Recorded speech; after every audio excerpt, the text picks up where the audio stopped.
l'extraction endotrachéale est habituellement faite par voie orale et sous vision directe. Le relâchement du maxillaire inférieur peut être assuré par une anesthésie suffisamment profonde,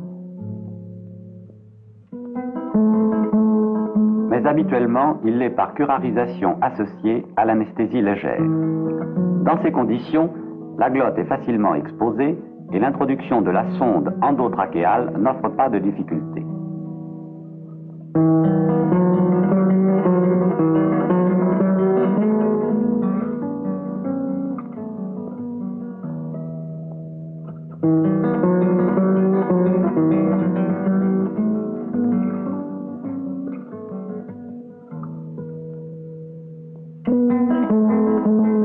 Mais il arrive que l'ouverture de la bouche soit impossible, qu'il s'agisse d'un malade dont les arcades dentaires sont ligaturées, ou de cicatrices buccales dues à des brûlures étendues de la face, gênant l'introduction de la sonde ou risquant de la faire dévier au cours de sa progression.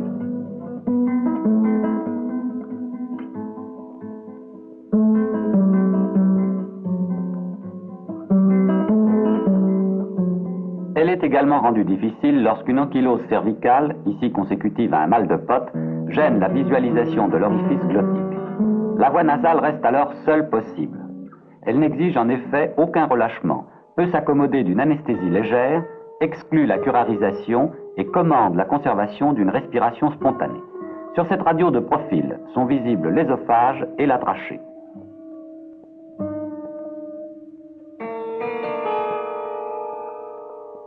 On constate que l'angle fait par la rencontre de l'axe de la bouche et celui de la trachée est très voisin de l'angle droit.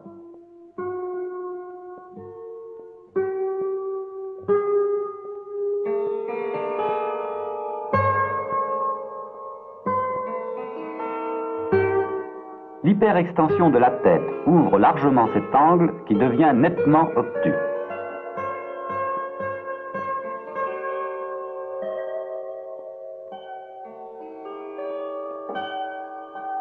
De la même façon, l'angle fait par l'axe des fosses nasales et l'axe trachéal avoisine 90 degrés.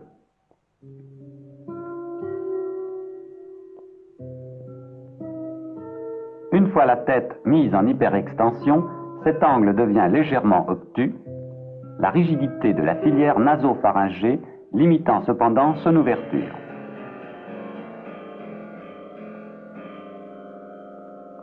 La sonde peut alors suivre cette filière, sa courbure étant calculée en tenant compte des dispositions anatomiques. Un index situe ici la 7e cervicale, limite inférieure du larynx. Le cliché de face montre la sonde incurvée, mais non collabée, qui après avoir traversé le cavum a progressé dans la trachée, franchissant la glotte au niveau de la 6e cervicale. Son extrémité distale est ici parfaitement visible. Elle se trouve en position correcte, à quelques centimètres de la bifurcation trachéale.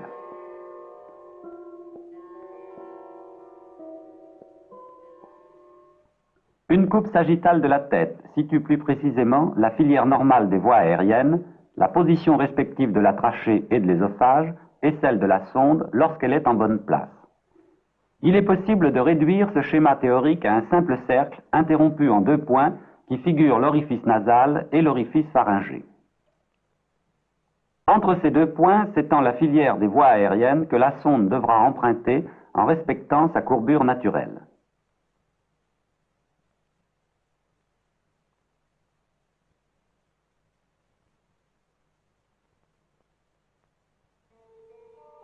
La même schématisation peut être présentée au moyen d'une sphère comportant les 2 orifices décrits entre lesquels une gouttière représentant les voies aériennes a été ménagée.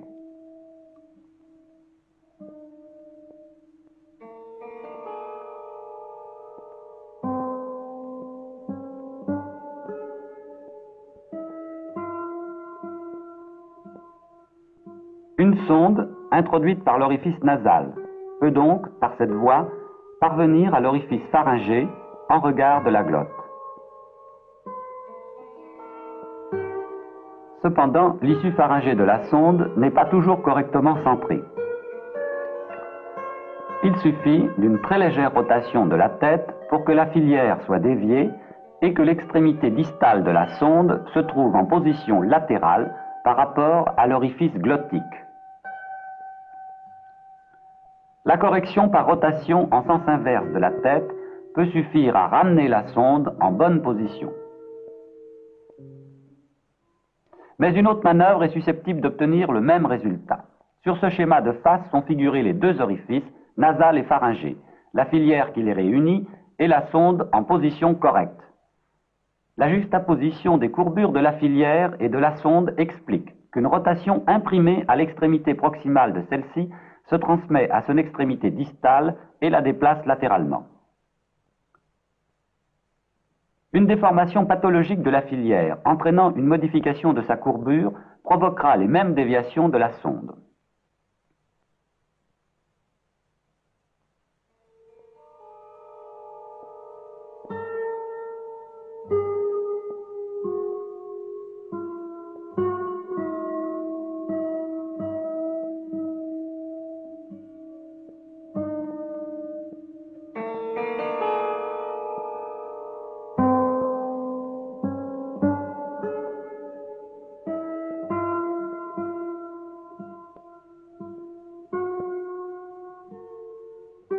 Les fausses routes ne sont pas seulement latérales. Le profil permet de visualiser les fausses routes antérieures et postérieures.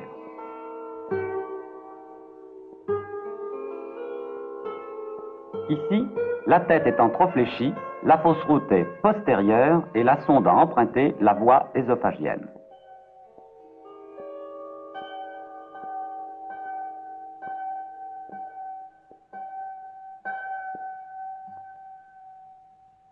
Là, par suite d'une flexion insuffisante de la tête, la fausse route est antérieure et la sonde bute en avant de la glotte.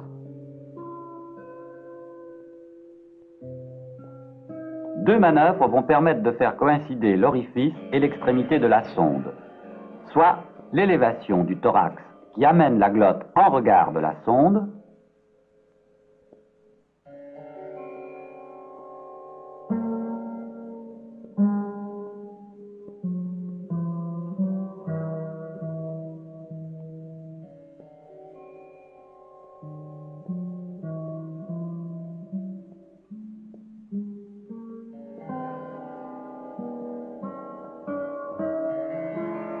soit le mouvement de flexion imprimé à la tête qui dirige la sonde vers l'orifice glottique.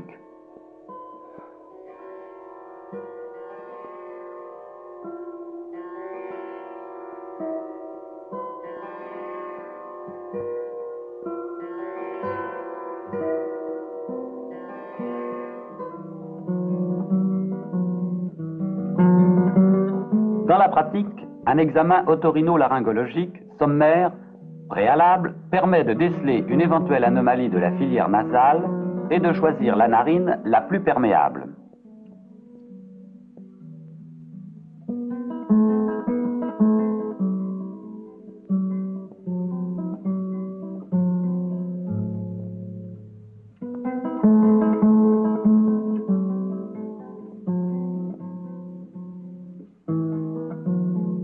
Le petit matériel nécessaire est disposé sur un plateau.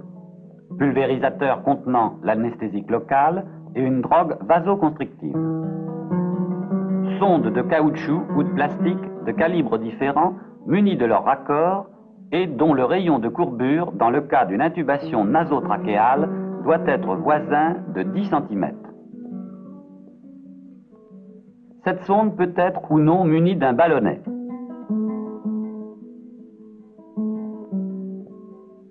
Une large mèche de gaz est par ailleurs préparée en vue d'un packing éventuel.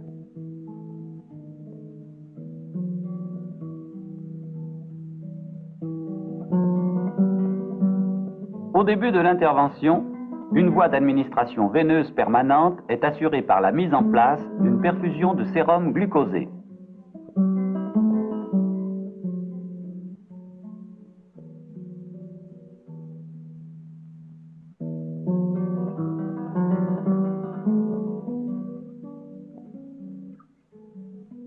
C'est par cette voie que seront injectés les produits anesthésiques.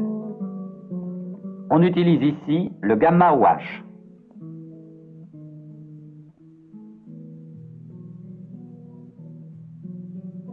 Quelle que soit la technique retenue, elle doit satisfaire à l'exigence majeure de l'intubation nasale, à savoir la conservation de la respiration spontanée, qui en aucun cas, à aucun moment de l'anesthésie, ne devra être abolie.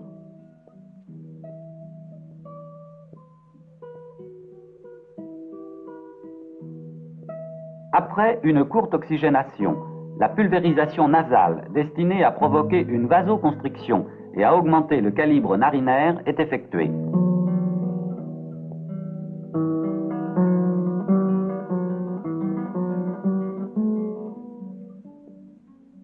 Puis, la tête légèrement surélevée par rapport au plan de la table est mise en position d'extension modérée.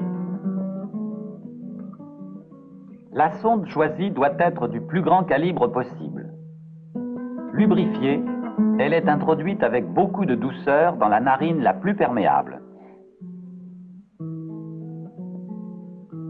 Sa progression s'effectue lentement, guidée essentiellement par la respiration du malade, ici perçue à l'extrémité de la sonde, objectivée à l'aide d'un index de papier que doit mobiliser le flux gazeux.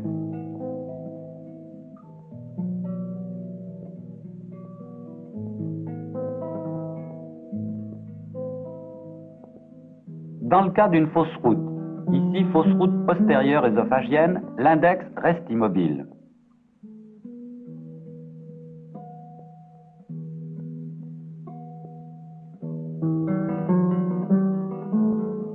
La sonde, ramenée en arrière, doit être alors replacée en regard de la glotte par les manœuvres précédemment décrites.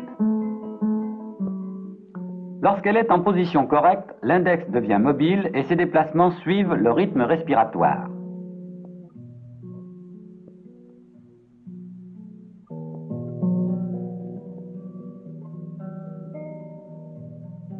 Soigneusement fixée sur le visage du malade, la sonde est alors raccordée à l'appareil d'anesthésie.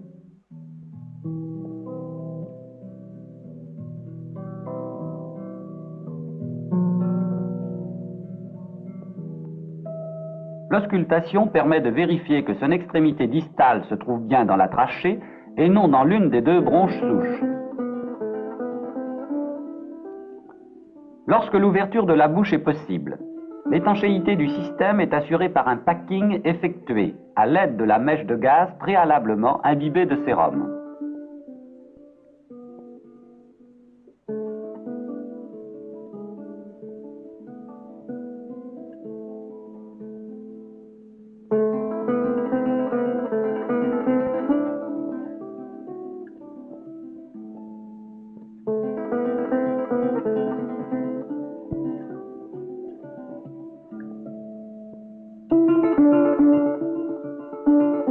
Dans les cas les plus faciles, la sonde, munie de son raccord, se trouve d'emblée en face de la glotte qu'elle cathétérise sans difficulté.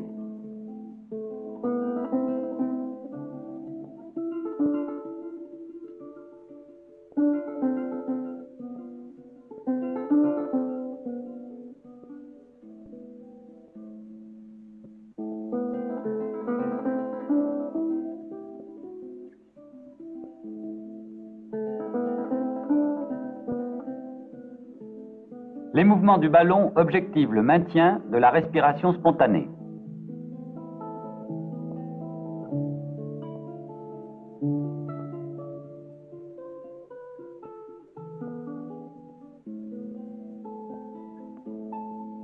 Dans d'autres cas, au contraire, la narine choisie s'avère imperméable ou la sonde se révèle d'un calibre excessif. Une autre sonde d'un calibre inférieur est alors introduite, au besoin, dans l'autre narine. Mais le cavum, une fois franchi, elle peut se trouver en mauvaise position. Une fausse route latérale sera corrigée par rotation de la sonde ou de la tête.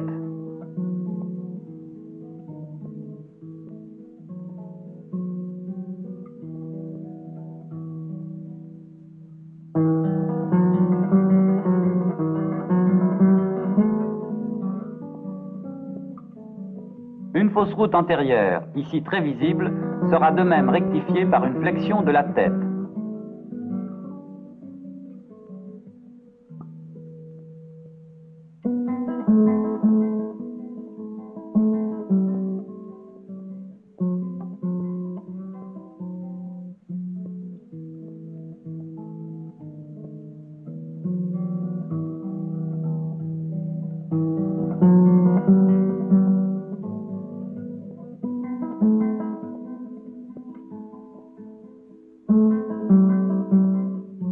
À la fin de l'intervention, l'anesthésie bien conduite n'est plus que légère, comme en témoignent les mouvements de déglutition répétés du malade.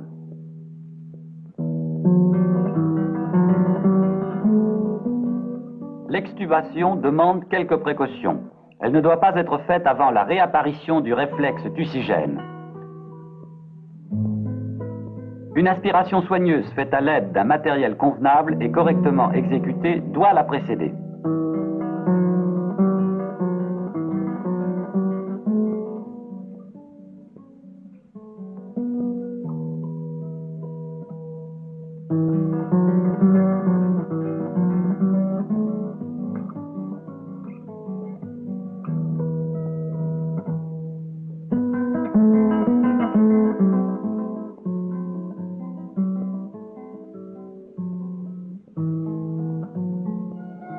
Les intubations réalisées ici l'ont été sous anesthésie au gamma-OH. Mais beaucoup d'autres techniques ont été proposées, en particulier l'éthérisation, l'anesthésie au fluotane, enfin la neuroleptanalgésie.